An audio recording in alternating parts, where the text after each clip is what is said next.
Hey, what's going on everybody? This is Bread. Today we'll be making a video on the item that has been added into Fallout 76 probably about 2 months ago, around the 24th of August I saw it surface.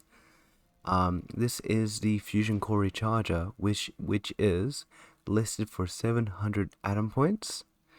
I will be answering two questions in this video. The first question will be, is it worth to get the Fusion Core Recharger?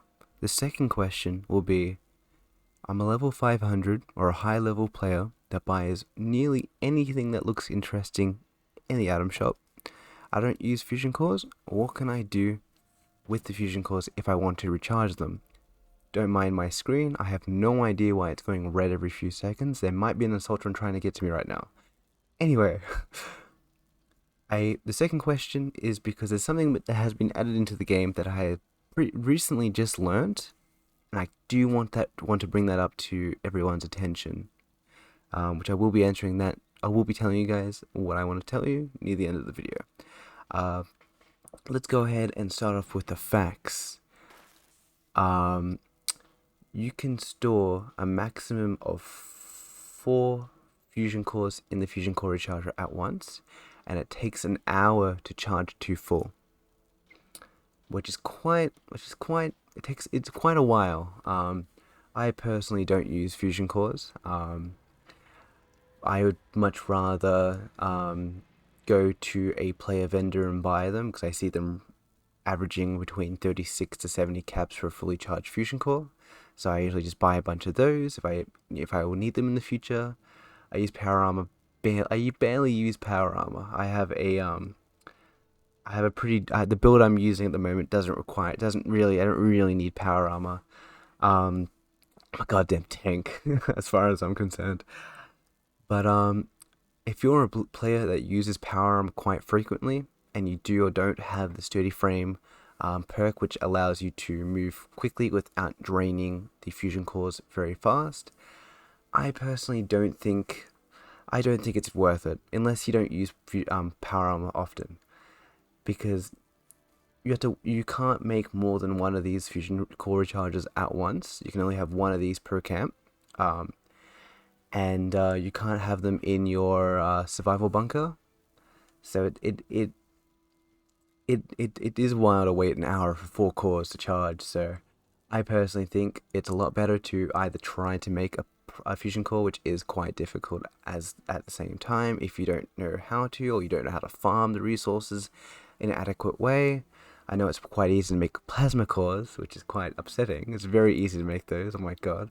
I remember early games I had over 100 of those in my inventory because I was using Gatling plasmas. But yeah, I personally don't think it's worth it.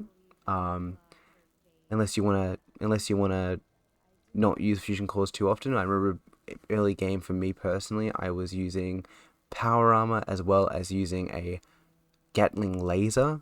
And I was chugging through fusion cores a lot in a few hours. Like, I was chugging through a lot of them. Like, I'm saying I can easily go through 4 fusion cores in less than 20 minutes if I'm using a Gatling laser.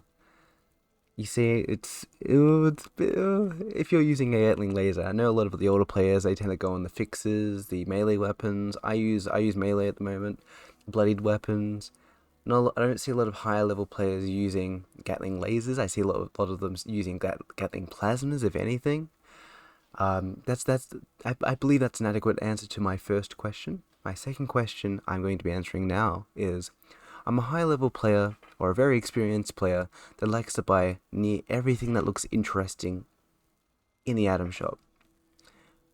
Is there any way I can help low level players in general?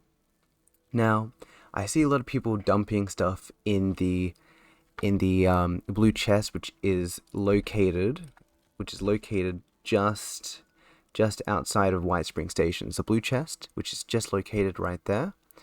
And you think to yourself, not a lot of people know about this blue chest unless you're a very experienced player. 2 weeks ago, I learned that there is outside Vault 76, there is a donations chest. which I'll be showing you right now. It's been added in quite recently. I learned, as I said, two times already. I've learned this. I bumped into this by mistake 2 weeks ago.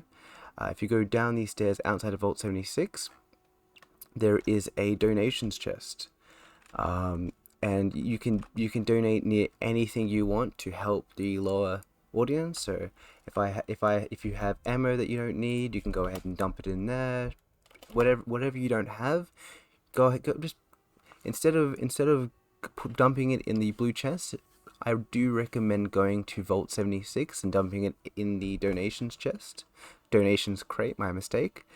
And yeah, it's just outside Vault 76, so level ones, level twos, lower level people who are in need can come here if they are short of anything, and take whatever they need. I hope you guys found this video very helpful. I'm going to end the video here because there has been an event that has started, so I need to go ahead and grind that event as soon as I can. If you guys found this video helpful, be sure to comment if you found this helpful or not. Press the like button. If you don't like it, press the dislike button. Subscribe. Do whatever you must do. If you don't subscribe, no, I'm not forcing it. I just hope that I help somebody by making this video. It took me a while to actually figure out if the Fusion Core Recharger was worth it. I saw it there for 700 caps, and I was like, you know what, I'll buy it, I'll try it out. I'm a little bit disappointed, I won't lie. It took me a while to save up for 700 atoms because I'm a bit of a cheapskate. I don't spend money on in-game currency. Yeah, I don't think it's worth it personally. But if you do think if you do think it's worth it, be sure to tell me in the comment section below. Thank you for watching. This is Bread signing off.